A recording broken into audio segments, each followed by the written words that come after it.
सोमवती अमावस्या के दिन कई सुहागिन महिलाएं अपने पति की लंबी आयु के लिए व्रत रखती हैं और विधि विधान शिव पार्वती की पूजा करती हैं। साथ ही इस दिन पीपल के पेड़ की परिक्रमा भी करती हैं। मान्यताओं के अनुसार सोमवती अमावस्या का व्रत बेहद शक्तिशाली माना जाता है। ये व्रत जीवन के सभी कष्टों से छुटकारा दिलाता है। तो चलिए आपको बताते हैं सोमवती अमावस्या की व्रत कथा। अगर आपको मेरी ये कथा अच्छी लगे तो कमेंट में ओम नमः शिवाय जरूर लिखिएगा। और आपसे एक अनुरोध है कि अगर आप मेरे चैनल पर नए हैं तो कृपया कर सब्सक्राइब कर दीजिएगा, साथ में बेल आइकन जरूर दबाइएगा जिससे कि मेरी हर जानकारी आपके पास तुरंत पहुंच जाए। तो आइए सोमवती अमावस्या के दिन व्रत कथा सुने।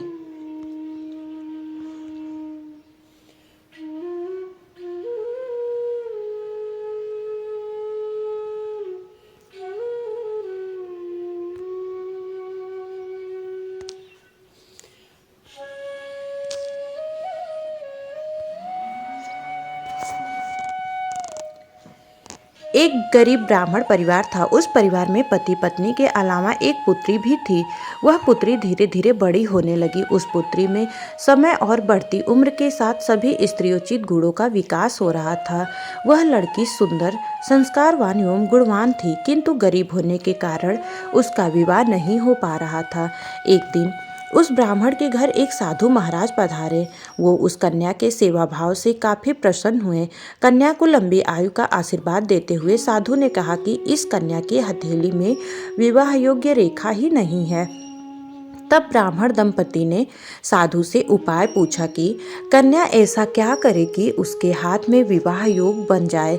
साधु ने कुछ देर विचार करने के बाद अपनी अंतर्दृष्टि से ध्यान करके बताया कि कुछ दूरी पर एक गांव में सोना नाम की धोबिन जाति की एक महिला अपने बेटे और बहू के साथ रहती है, जो बहुत ही आचार विचार और संस्कार संपन्न तथा पतिपरायण है। यदि यह कन्या उसकी सेवा करे और वह महिला इसकी शादी में अपने मांग का सिंदूर लगा दे, उसके बाद इस कन्या का विवाह हो तो इस कन्या का वैधव्य योग मिट सकता है। साधु ने यह भी बताया कि वह महिला कहीं आती जाती नहीं है। यह बात सुनकर ब्राह्मणी ने अपनी बेटी से धोबिन की सेवा करने की बात कही। अगले दिन कन्या प्रातः काल ही उठकर सोना धोबिन के घर जाकर साफ सफाई और अन्य सारे करके अपने घर वापस आ जाती है। एक दिन सोना धोबिन अपनी बहू से पूछती हैं कि तुम तो सुबह ही उठकर सारे काम कर लेती हो और पता भी नहीं चलता। बहू ने कहा, माँ जी, मैंने तो सोचा कि आप ही सुबह उठकर सारे काम खुद ही खत्म कर लेती हैं। मैं तो देर से उठती हूँ। इस पर दोनों सास बहू निगरानी करने लगी कि कौन है जो सुबह ही घर का सारा काम करके चला जाता है। कई दिनों के बाद धोबी ने देखा कि एक कन्या मुंह अंधेरे घर में आती है और सारे काम करने के बाद चली जाती है। जब वह जाने लगी तो सोना धोबिन उसके पैरों पर गिर पड़ी। पूछने लगी कि आप कौन हैं और इस तरह छुपकर मेरे घर की चाकरी क्यों करती हैं। तब कन्या ने साधु द्वारा कही गई सारी बात बताई। सोना धोबिन पति परायण थी, उसमें तेज था। वह तैयार हो गई। सोना धोबिन के पति थोड़ा अस्वस्थ थे। उसने अपनी बहू से अपने लौट आने तक घर पर ही रहने को कहा। सोना धोबिन ने जैसे ही अपने मांग का सिंदूर उस कन्या की मांग में लगाया, उसका पति मर गया। उसे इस बात का पता चल गया। वह घर से निराजल ही चली थी, यह सोचकर कि रास्ते में कहीं पीपल का पेड़ मिलेगा तो उसे भौरी देकर और उसकी परिक्रमा करके ही जल ग्रहण करेगी। उस दिन सोमवती अमावस्या थी। ब्राह्मण के घर मिले हुए पकवान की जगह उसने ईंट के टुकड़ों से 108 बार भौरी देकर 108 बार पीपल के पेड़ की परिक्रमा की और उसके बाद जल ग्रहण किया।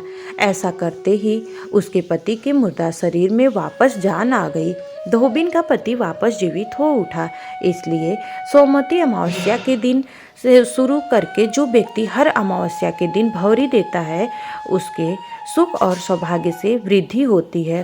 पीपल के पेड़ में सभी देवों का वास होता है, अतः जो व्यक्ति हर अमावस्या को न कर सके वह सोमवार को पड़ने वाली अमावस्या के दिन 108 वस्तुओं की भौरी देकर सोना धोबिन और गौरी गणेश का पूजन करता है, उसे अखंड सौभाग्य की प्राप्ति होती है।